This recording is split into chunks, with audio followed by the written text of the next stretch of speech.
You may remember this short that I made a couple of years back. This was a commission TR6 that I built for a chap called Gus. It was shortly after I had made a replica of my brother's father-in-law's TR6, so Gus's build didn't get a full video feature. Flash forward to now, and I've got Gus's model back in my hands once again. His TR6, in his own words, suffered a tragic accident. Gus's 6-year-old son took the Hot Wheels out of its showcase and sadly let it fall onto their tiled floor while playing with it. That left him with this mess. Gus got in touch with me once again asking if I would be willing to restore it. And so here we are in what is quite a unique situation for me, facing a challenge of fixing one of my own custom builds. Gus provided me with a series of recovered fragments from the accident, including the wheels with split hard plastic tyres, front bumper and split windscreen. This is just one example showing why I prefer a screwed connection over gluing or reproducing the rivet. It's just so easy to dismantle properly. While the rear axle was intact, one of the front wheels had broken off its hub. The interior had also lost a bit of dash paint.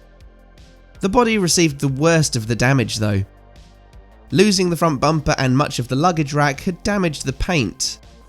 I discarded those old wheels with hard plastic tyres in favour of a Creative 164 set. The rubbery tyres are thicker and I think more authentic, though some of the dish depth is lost. A lot in fact. The Matchbox TR6 hadn't been released when I built this for Gus. That is a much more stock looking casting than this Hot Wheels was.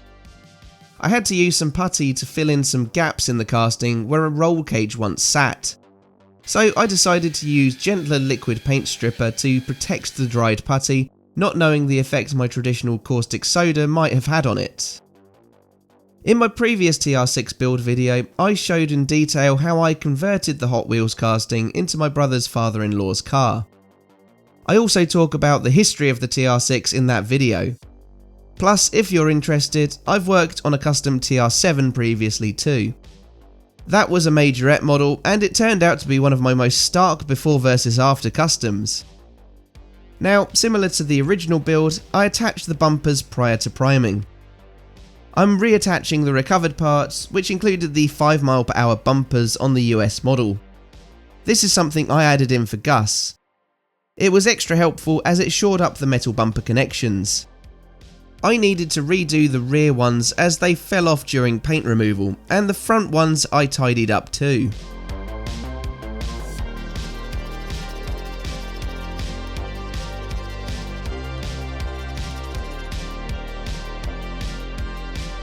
The body receives its initial coat of primer. I knew in all likelihood it would require a bit more fine tuning, so it wouldn't be a single primer layer today.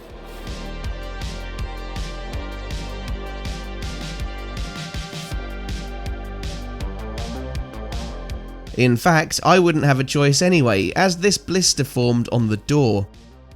I think a rogue piece of polystyrene must have attached itself to the car just before I got to primering. So we go again, and those steel wheels get their primer coat too. Let me know down in the comments if you prefer this style of wheels or the deeper dish type I used previously. But now we move on to colour, with the body receiving a deep, rich coat of Tamiya's TS15 blue. I'll go over this a couple of times in order to hit all of those extra nooks and crannies that I've added. The wheels receive a base layer of TS17 gloss aluminium. For the interior repair, I'm simply going to fill in the missing chunk of paint with some black from my paint pen. It looks pretty good, plus it will mostly be obscured by the new old stock window, which I'm preparing now. While the real TR6's window was a very upright single pane, I'm choosing to give the replica a little more support with extra space for adhesion and to make it more sturdy. After polishing up this mostly broken window unit taken from an old Matchbox Ford Galaxy, I cut it down to size with my jeweler's saw, then soften the edges. This piece should then do a fine job without being too fragile in case of any future incidents. On my custom commissions, on the base, I like to write a little message to the new owner. But I also like to add in some chrome detail, so I remove what was left of the old message to redraw later on.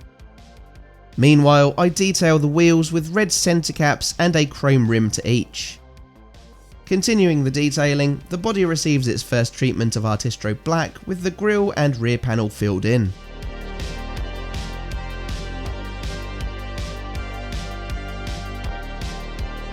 Then the Molotow chrome comes out as the fuel filler cap, headlights and front bumper, which I clearly forgot to record, turn signals, door handles and rear bumper are all drawn in as the casting starts to come alive again. As I always seem to say on my customs, I use a chrome base for the lighting. Over this I use Sharpie pens, which have a degree of translucence to them, followed by Citadel Gloss Null Oil, which combined I think usually produces a very realistic finish. I've detailed a bit of the grille and coloured the 5 mph bumpers black, so now I move on to the base.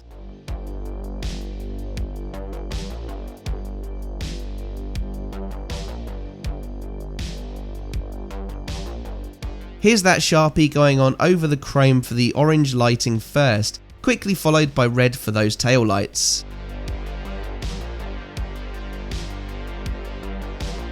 A dab goes on the grille badge before turning my attention to tidying up some of the other areas a little.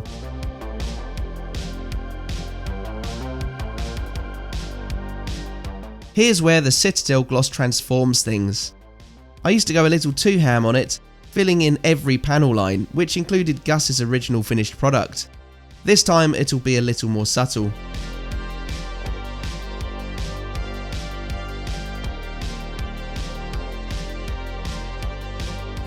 All the detail on the casting will be locked in with a clear coat like these wheels later on. But first, I have some decals to apply.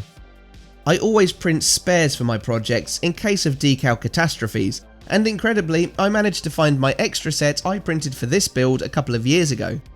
Very handy indeed.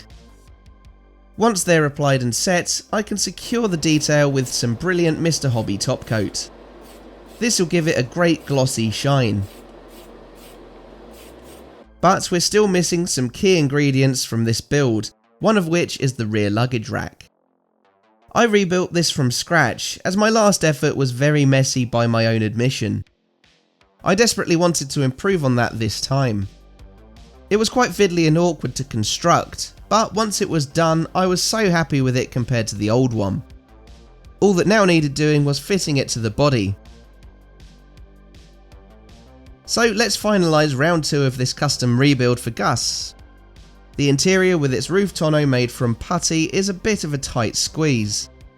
Unfortunately, when forcing it in, I lost part of the luggage rack. I'll put that back in a min. But with that interior in place, I can grab the base and reacquaint it with the body. And obviously that is secured with my 2 old 3mm M2 laptop screws.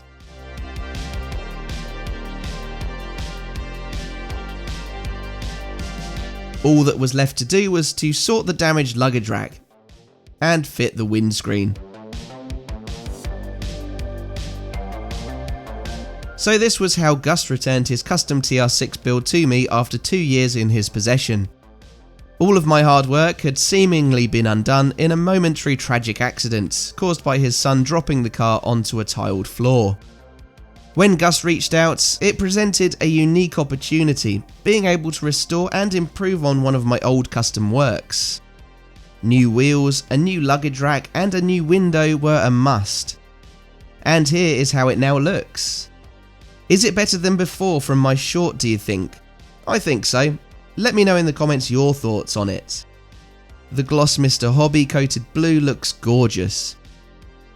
The wheels are a step up too with that chunkier rubber. The fiddly luggage rack is another of those majorly improved on features. I didn't do anything further with the interior though, as I really liked how the walnut trim dash looked anyway. The beige tonneau cover also looks pretty decent in my opinion. So if you've enjoyed this custom build, rebuild, restoration, or whatever you want to call it, do leave the video a like and be sure to subscribe for even more. Tell me your opinions on it in the comments section and what you might have done differently. I hope Gus likes his made over model and that this time it fares a bit better.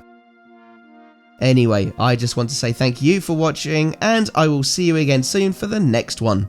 Bye for now.